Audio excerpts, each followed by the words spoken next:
I welcome you to another beautiful day. Last Sunday we spoke about, or I gave a topic, why nation fails, and today I think I'll continue the series again, because it's laid in my heart to make sure I bring these things to order, or we speak about them. But first I will be taking up a little statistics from 4 to 6 January alone. Just imagine, from the new year, January 2022, over 200 people were killed by bandits in Zamfara State, Nigeria. This was the deadliest terrorist attack in the recent history. Imagine the new year, people that we are shouting Happy New Year, and over 200 people are already gone. Why nation fails? I know chaos. I've seen doom. I've seen people. I've been experienced. I know these things. I've seen. I've felt what it means. How it felt for someone to be confused. The adrenaline is high. You're running helter-skelter. You don't know where to go. You are thinking about your family. You're thinking about your children, your husband.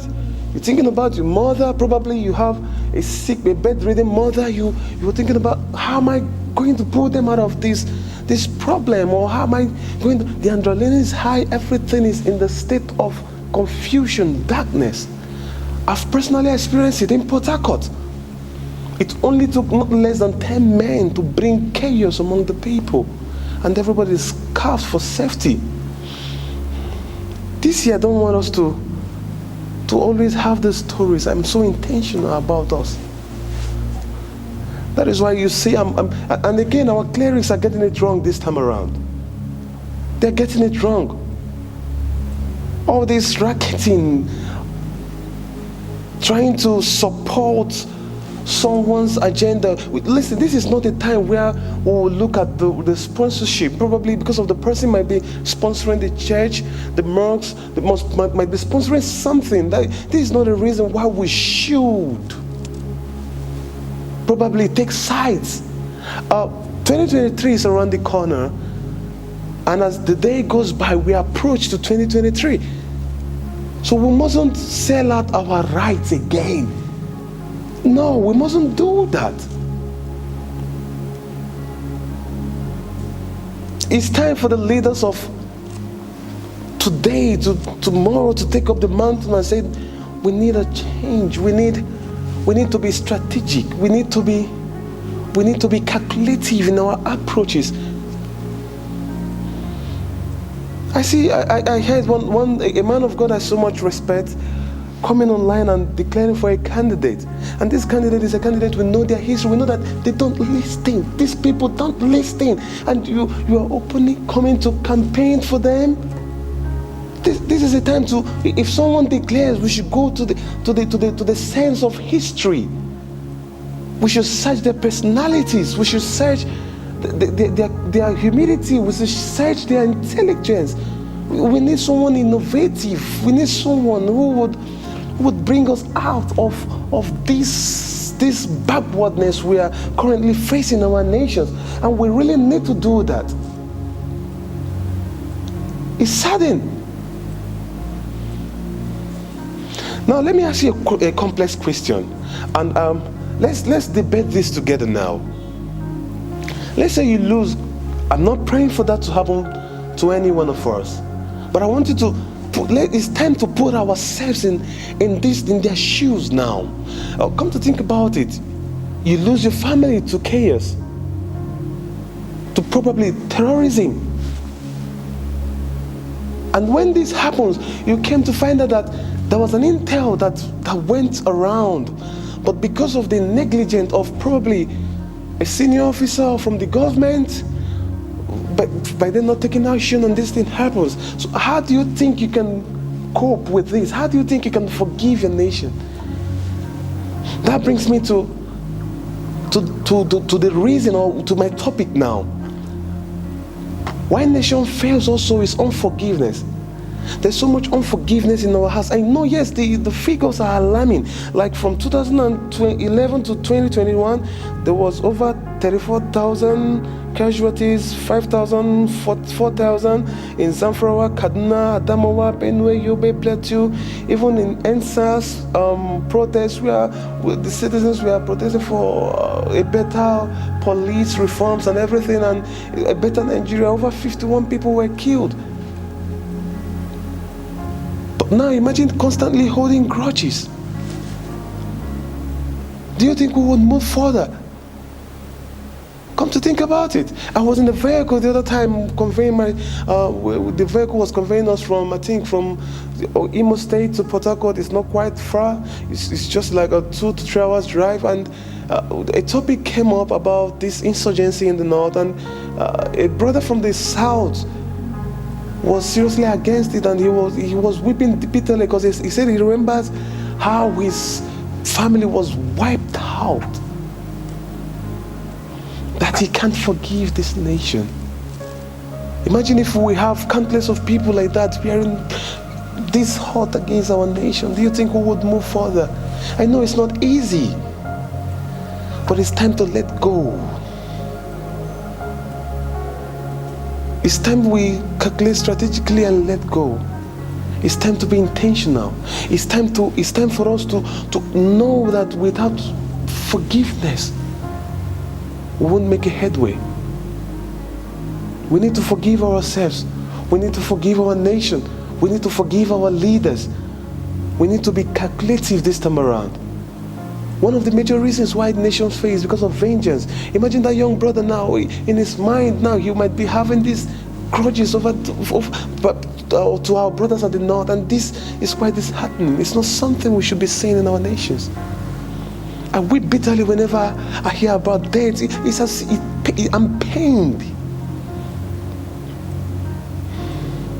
But like I said, this is not the time to count sentiments. What separates us from the animals, what separates us from chaos, is our ability to mourn people we've never met. This is the words of David. So we need to be very, very intentional about this stuff. People has been killed without reason, or will I say the reason for them being killed is because of their simply alive. Now, first of all, let me say, what is unforgiveness?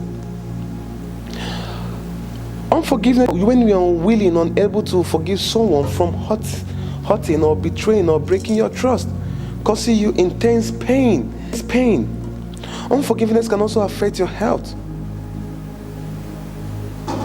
When you hold back from forgiving someone who has hurt you, unwilling, unable to forgive someone for betraying you, breaking your trust, or causing you intense pain or emotional pain, that can also be unforgiveness. But for you to be healthy, let's bring it down to our physical health now. Do you know that unforgiveness also causes physical pains, like blood pressure, heart diseases? Yes, it does. The risk of depression. Greater percentage of us are suffering cancer, are still hurt. In fact, 61% of people nursing unforgiveness have cancers.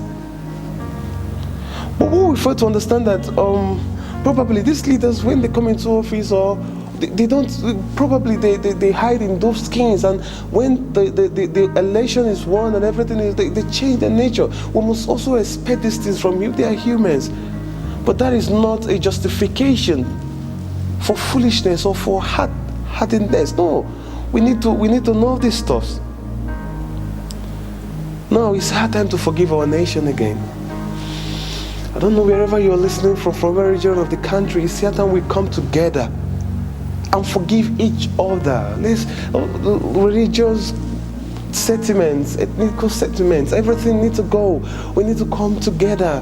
It's here time for us to be passionate about our unity, about our peace, about our freedom. We need to forgive this nation. We need to forgive for our heroes past. We need to defend our unity. Tonight, if you don't take anything from me, just have this in the back of your mind.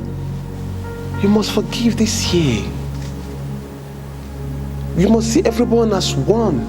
Your brother, your sister from the north, from the south, from the east, from the west, from the middle belt, north central. We need to be one. We need to come together and form an alliance.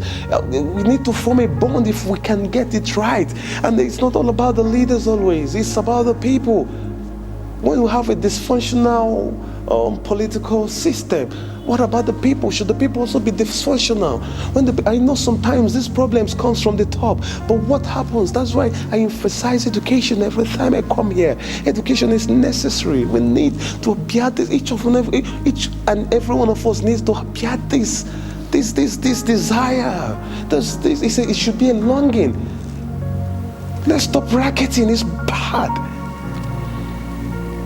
We mustn't take sides. No.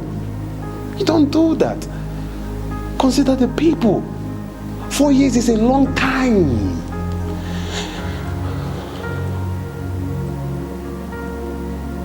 It's time to forgive our nations and move on. It's time for us to build a wall together. It's a longing in my heart for me to see a movable Nigeria, a movable world, not just Nigeria as a whole.